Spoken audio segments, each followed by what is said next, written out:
তবে জীবন বাঁচানোর জন্য হারাম খাওয়া যায়, যতটুকু না হইলে না। আমাকে যদি প্রশ্ন করেন হুজুর মদ খাওয়া যায়, উত্তর হচ্ছে না, হারাম। কিন্তু একজন যদি বলে হুজুর আমি তৃষ্ণায় গলা ফেটে যায়, 3 দিন ধরে 1 ফোঁটা পানি গলা দিয়ে পড়ে নাই, মরুভূমির মাঝখানে দেখলাম 1 বোতল লেখা অ্যালকোহল, মদ খাওয়া যাবে? তখন উত্তর হচ্ছে যাবে। যতটুকু খাইলে আপনার জান বেঁচে যাবে, সুযোগ পেয়ে গটগট করে পুরোটা খাইতে পারবেন না, ঠিক কিনা? এজন্য বিষ্ণু ইসলাম দোয়া করতেন, আল্লাহুম্মা কফিনি বিহালালিকা আন হারামিক ওয়া আগনিনি বিফাদলিকা আম্মান সিওয়াক। আজকের আলোচনার বিষয় হালাল এবং হারাম। আলোচনার বিষয় হালাল এবং হারাম, 2 রাস্তা। হালাল চলে গেছে এইদিকে, হারাম গেছে এইদিকে। আমরা যাব কোন দিকে? ডান দিকে। হালাল খুব বরকতময়, হালালে বরকত বেশি, হারামে বরকত নাই। বিশ্বাস করেন, 1 কোটি টাকা ইনকাম মাসে। কয় কোটি? এরকম লোক আছে না কস ভাই? বাংলাদেশে আছে না? 1 কোটি টাকা ইনকাম, কোটি টাকা ইনকাম তার। কিন্তু বছরে কোটি কোটি টাকা তার ইনকাম, 1 মাসে ইনকাম 1 কোটি টাকা। কিন্তু দেখা যায় মাসে একটা হসপিটাল বিল পরিশোধ করতে তার চলে যায় 50 লাখ টাকা। আছে না নাই? ওয়াইফের ক্যান্সার, যার নেই কোনো অ্যান্সার। ছেলে ইয়াবা খায়, ওরে দেয়া লাগে 20 লাখ। বাড়ি ভাড়া, খাওয়া দাওয়া ইত্যাদি খরচ শেষে দেখা যায় মাস শেষে আরো 20 লাখ ঋণের মধ্যে পড়ে আছে না নাই? কিন্তু মাসে ইনকাম ছিল কত? 1 কোটি। কিন্তু মাস শেষে দেখা যায় 20 লক্ষ টাকা ঋণের বোঝায় চাপা পড়ে আছে। আর রিক্সাওয়ালা, ওর বেতন নাই, যা পারে ইনকাম করে প্রতিদিন। মাসে অন অ্যান এভারেজ তার ইনকাম 5,000। কয় হাজার? 1,000 চলে যায় ওর যে ছুপড়ির বেড়া, ওই বাড়ির ভাড়া দিতে।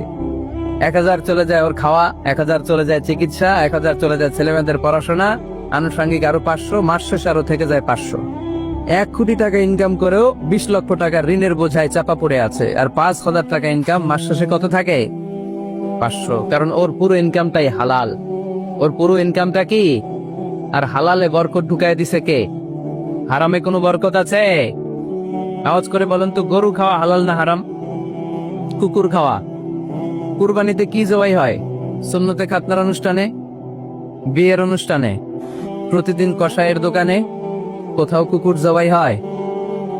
গরু বা গাভী বছরে বাচ্চা দেয় কয়টা?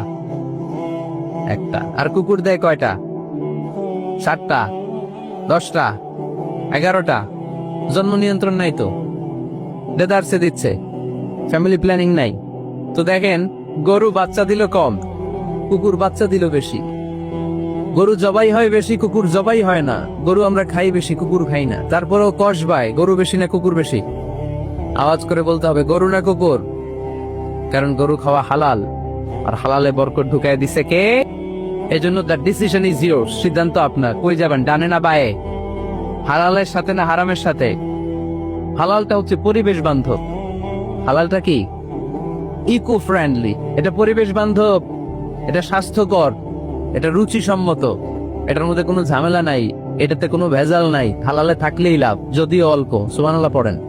এজন্য রাব্বুল আলামিন বলেন, ইয়া আইয়ুহান নাসু কুলু মিম্মা ফিল আরদি হালালান তাইয়্যিবা ওয়া লা তাত্তাবিউ খুতুওয়াতিশ শাইতান ইন্নাহু লাকুম আদুউম মুবিন। ও মানুষেরা, শোনো শোনো, এই জমিনের ভেতরে যেটাকে আমি হালাল করেছি, যেটাকে আমি পবিত্র করেছি, ওইটা খাও, ওইটা গ্রহণ করো।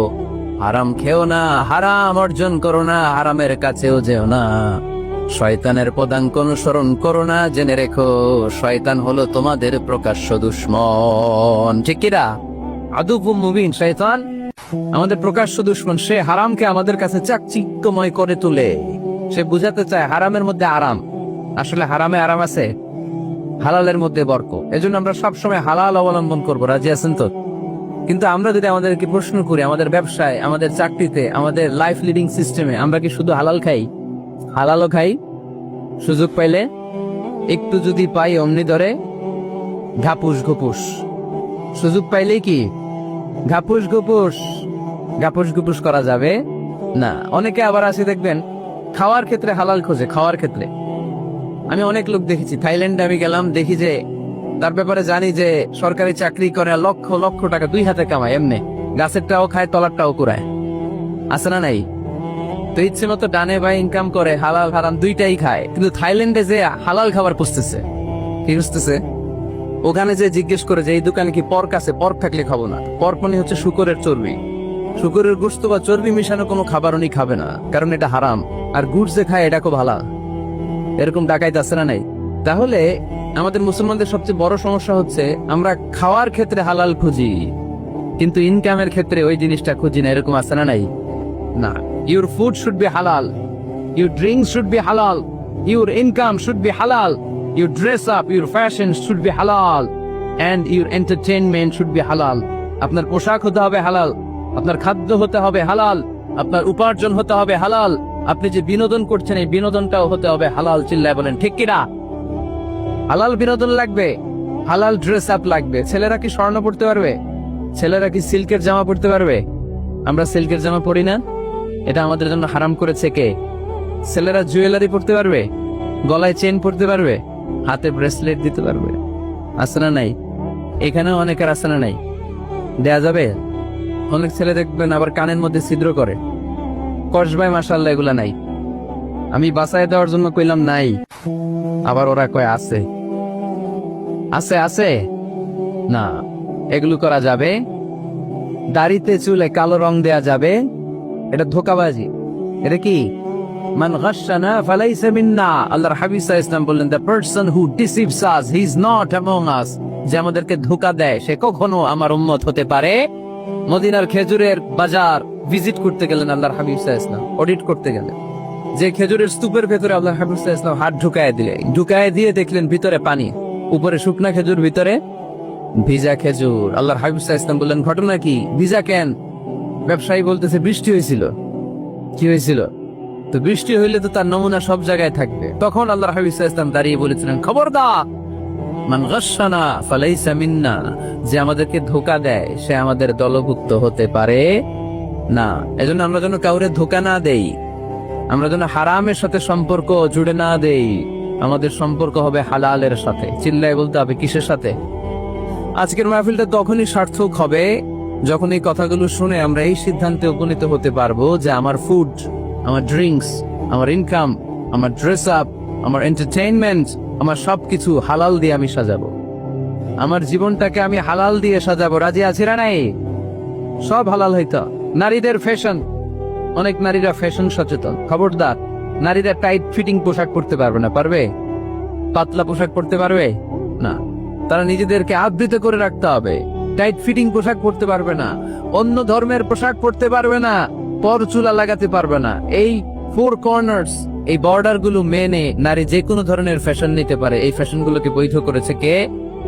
এজন্য রাব্বুল আলামিন বলেন, ইয়া আইয়ুহান নাসু কুলু মিম্মা ফিল আরদি হালালান তাইয়্যিবা ওয়া লা তাত্তাবিউ খুতুওয়াতিশ শাইতান ইন্নাহু লাকুম আদুউম মুবিন। সুবহানাল্লাহ পড়ে। ওহে মানুষেরা, এই জমিনে যেটা পবিত্র আর হালাল বলে আমি ঘোষণা দিয়েছি সেটা খাও, কারণ সেটাতেই বরকত। আর শয়তানের পদাঙ্ক অনুসরণ করো না, কারণ শয়তান তোমাদের প্রকাশ্য শত্রু। কথাটা বলেছেন কে? তাহলে আমরা হালালের পক্ষে না বিপক্ষে? এই আপনাদের গলার আওয়াজ। হালালের পক্ষে না বিপক্ষে? হারামের পক্ষে না বিপক্ষে? আমরা আমাদের জীবনটা হালাল দিয়ে সাজাতে চাই কি চাই না? কারণ হালালে বরকত ঢুকায় দিছে কে?